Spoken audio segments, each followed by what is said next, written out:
Hello, my friends, and welcome back. Today, I would like to discuss the pressure that the leaders of this world put on other countries and on other uh, entities, organizations, to make them see the light of goodness. And I'm talking about the United States, who somehow is involved in this conflict, Ukraine-Russia conflict, more than any other country on this planet. And however you want to analyze it, in the name of good, the good, um, it's too involved to just um, just pretend that is just they're concerned with Ukrainians' sovereignty, independence, and so on, territory, integrity, and population, and so on. It's kind of a proportionate action. So that you it's in this case disproportionate action, and it's actually you see that it's not about the Ukrainians. It's about Russia. It's not about Ukraine. It was invaded by this bully and so on. It's about the bully because you have one or two countries on this planet, no more than two, one or two, who are very vocal about it and they're pushing and trying to convince everybody else. There's some that you don't have to convince because some really believe in this and some people feel threatened by what's happening over there. That's reality. But some of them are just, yes man countries that are just following this bully in a parking lot. And there's some other guys who follow the other bully in the parking lot. So it's the fight is between the bullies and the little, infantry uh, soldier, which is Ukraine in this case. It's actually on neither side because it doesn't belong to any structure of this bully or the other bully. So there's some articles here where uh, the United States, put pressure on countries who do not condemn the actions of Russia for whatever independent reason. So they are for to be independent, but when you do something that it's more independent than you expected and it doesn't follow the big clubs line or the party line, then you intervene and you have to, hey, wait a second, come back, like you know, bring the sheep back into the herd or whatever it's called. So you make sure they go the direction you want them to go. So that's pressure, for instance, on Slovakia, on Hungary, on Serbia, on India, on Pakistan, on Venezuela, on Mexico. These are countries who are influenced and put pressure on because they either in China as well with Blinken contacting the Chinese foreign minister. Um, it's it's this guy wants everybody against this guy, and it's kind of like it's about Ukraine. Why don't you let Ukraine figure things out? And is Ukraine your ally? Don't get me wrong. I don't want anybody to invade anybody, but there are certain situations when strategically you don't want to have weapons near your house, on your porch or deck, and then you tell the guys behind the guys who put the guns next to you or threatening next to you back off, and you give them years and tell them red lines, you tell them about it and they don't want, and then you slap them, and then you see all the connections between that were formed before all this incident or whatever conflict, how we want to call it, war, whatever term is used, I don't care. It's invasion, however we want to call it, punishment, bombardment, killings. Uh, so we have here, for instance, an article where he says that U.S. vets take up Zelensky on invitation, join fight. So if I'm a U.S. citizen and I'm going to fight in Ukraine and the Russians shoot my ass, I don't want to hear United States and their parents here, the vets' parents, United States, crying that Americans, my son was killed by those evil Russians. I mean, you can, but I don't give a shit about it, actually. Your son, an adult, made a decision, went over there, shut the hell up. These are the consequences. What did you expect? He's going to show his passport and the Russians say, oh okay, you are special. You can shoot me now. No, you're going to be shot, whoever you are, enemy, if you have a weapon in your hand and so on. So, but that's how it's going to go.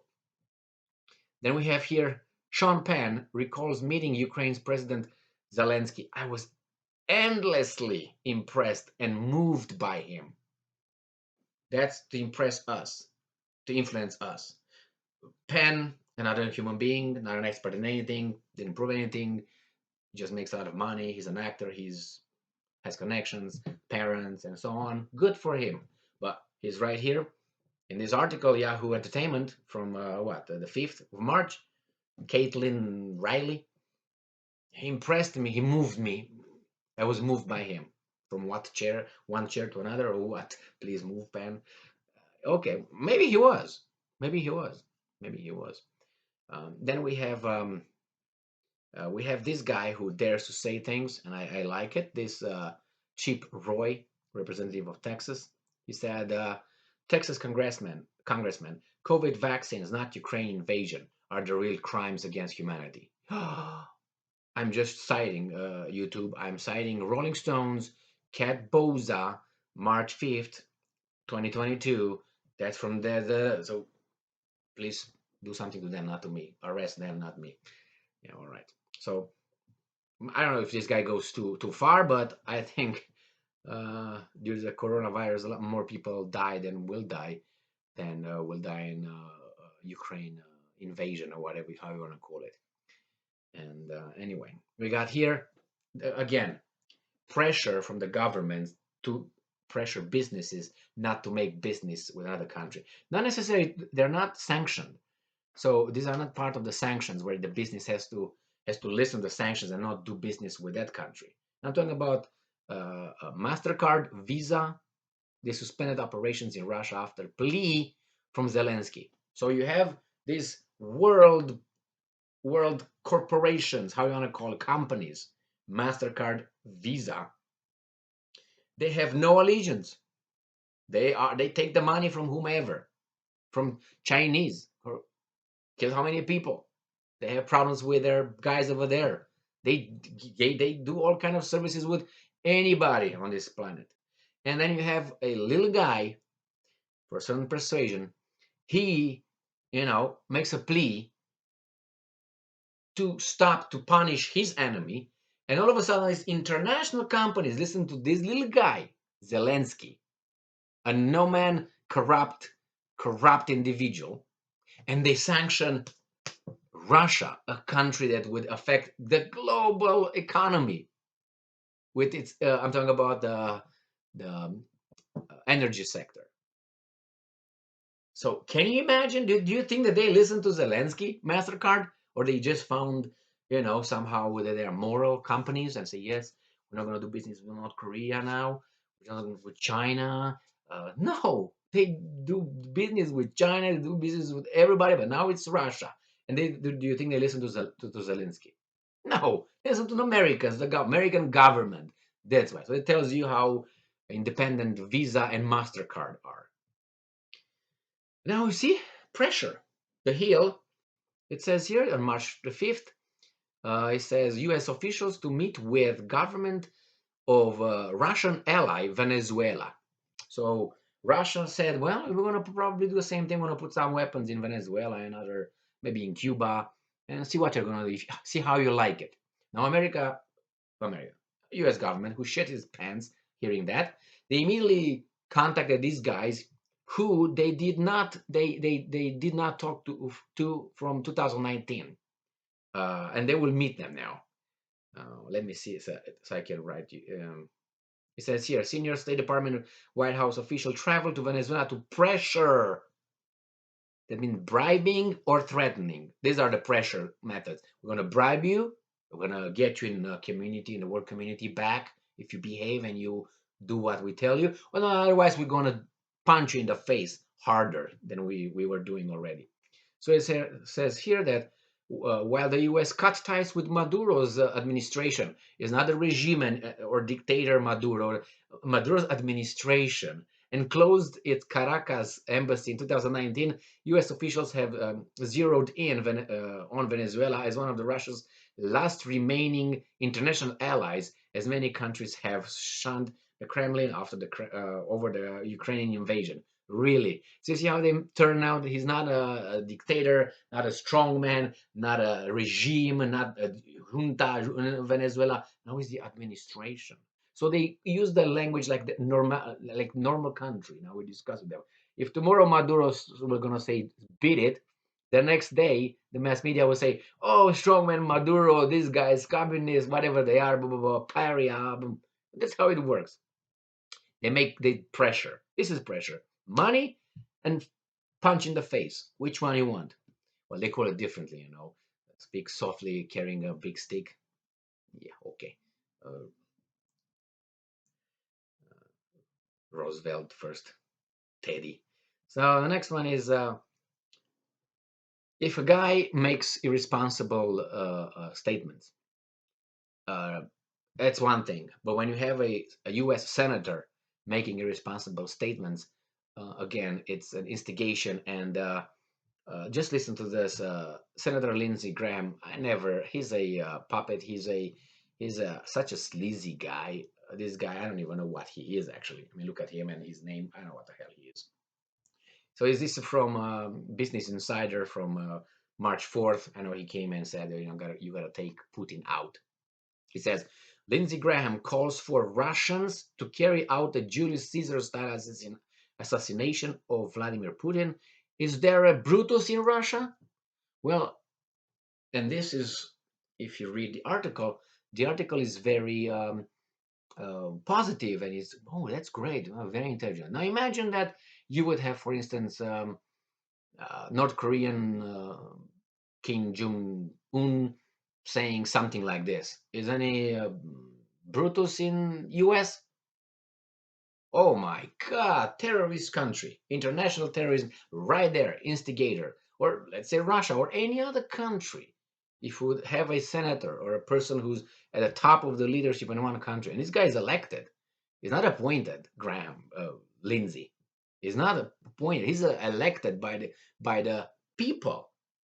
So he represents people who agree with him, allegedly, in a democratic system. Otherwise, he shouldn't be a senator. Kicked out only for this. I would kick him out.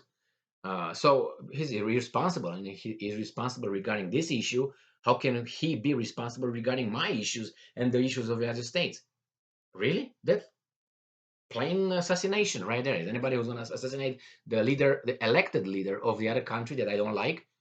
They're not your enemies. You're not at war with them. You might disagree, but you talk about assassination. Think about another country saying that about Biden or something. How would that be perceived? Other than international terrorist, instigation to terrorism, to assassination, tra-la-la. That country will be punched in the face like this. And the other one is the Pakistan from the Hill. Pakistan PM, Prime Minister hits back at Western push to condemn Russia. So this is an article from the Hill from March 6, 2022. And this guy is just calling the Europeans and the Westerns the way they are.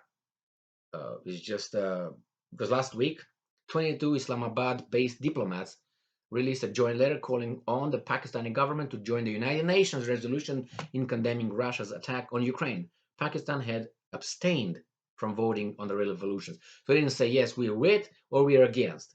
But by abstaining usually it means you don't support the resolution, obviously. So here he says that, he said, the Prime Minister, let me see if I find his name here somewhere. Imran, Prime Minister Imran Khan, good-looking guy. And he says, what do you think of us? Are we your slaves that whatever you say we will do? Ooh, Khan said during a political rally, according to Reuters. I want to ask the European Union ambassador, did you write such a letter to India? Adding that India had abstained from the vote as well. So it says here in their letter, the diplomats, many of whom represent the United Nations countries, probably shitty countries like Romania, wrote, as heads of mission to the Islamic Republic of Pakistan, we urge, who the hell are you? Who the hell are you? Pakistan to join us in condemning Russia's actions. Okay, well, and this guy said, you know what? Who the hell are you? Call them out. Yeah. And said, we are, and then the prime minister said, we are friends with Russia. And we are also friends with America. We are friends with China and with Europe. We are not in any camp. That's a no-no. You can't. You have to be in one camp. You have to take orders from someone. You can be, but they got atomic bomb. So what are you going to do about it? Nothing. You're going to plan an assassination or something? Or what? You're going to kick them? You're going to continue bribing them as you do? You've been doing for so many years already? And then we have Fox News by Stephanie, March 5th, 2022. It says Ukrainian President Zelensky is ever bit a hero and a leader, Prince Charles' cousin Christina Oxenberg said. Christina, just because you are a nobility and you're a cousin of Prince Charles doesn't mean you have more authority or intellectual authority than anybody else. But you see, we are thrown these names and people that's supposed to impress us, and they do impress peasants. Like Sean Penn impresses a certain group in a society that likes movies and like him. They like Sean Penn, and when you hear them, some people have, I don't know, basketball players or football players or other whomever, and these guys have nobility now. People who are in love with nobility, like they are in love when they see a I don't know, a thug or a being knighted or something, like Tony Blair, for instance, war criminal. He was knighted or something a while ago, a month ago or something, 3 weeks ago. They love nobility, like Princess Diana, a non-value. Oh my God, she's like a phew. What did she do? Um, with Prince Charles. That's all she did. Got 2 kids. Anyway, and there's going to be a different subject about nobility and how we have Jackie Kennedy, Princess Diana, and other known values who are again revered as fantastic. And you think, why? Or Meghan Markle, another one that's growing now in the shadow of these two great. Uh, and if you look around, there are just ladies of the night mostly, jumping from one, how do you call it, branch to another branch, not to another branch, but they got higher and higher and higher. All right, that's the subject of a different video. So yes, this kind of pressure is the bully pressure, where if you don't say what I think is right, I'm gonna just go to college and see if you apply the same thing. You have a professor who applies the same thing to you. If you think that's right, pressuring you to agree to an idea and see if that's right. Or go into a meeting at your workplace. Let's say you have a cabinet meeting and you have, I don't know, 5 people, 10 people, and you have one, the most the head of the administration or the committee, or how you want to call it, the meeting, and that person gonna start pressuring you regarding your family and your car. You want to burn your car? We're gonna imprison your family, or I'm gonna give you a few $1,000 if you agree with our idea. How would you perceive that as being regarding an issue that you might say, you know what, I abstain. I'm not sure. I don't have an opinion. I don't know. I'm not certain. Not saying I'm with those guys. I don't know yet. And then they bring you, all these artists. This leader of the committee brings you artists, no intellectual value, people coming you and telling you, oh, you see, we have a person X actor, we got a person Y. a basketball player, and we got the person this, a nobility who was born a nobility, did not do anything to be a nobility. See how many people are on our side and you are not. What does that mean? You're wrong, right? No, no.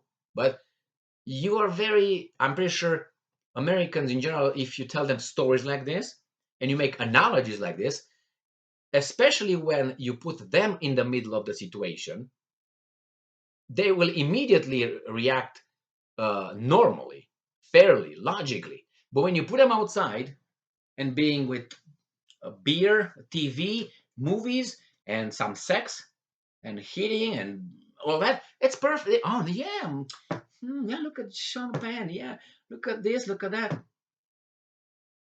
So pressure. Put pressure. How do you put pressure, and why do you put pressure? Because you can convince other individuals of the right of your actions, the uh, character, the how do you call the validity of your actions, your ideas. Then you pressure them. They become a bully. But because we are supposed to, we don't see it, right? We're supposed to look this way. Anyway, it's so obvious. Well, thank you for being with me. Stay strong, stay smart, look for the truth, and be just. See you next time. Ciao.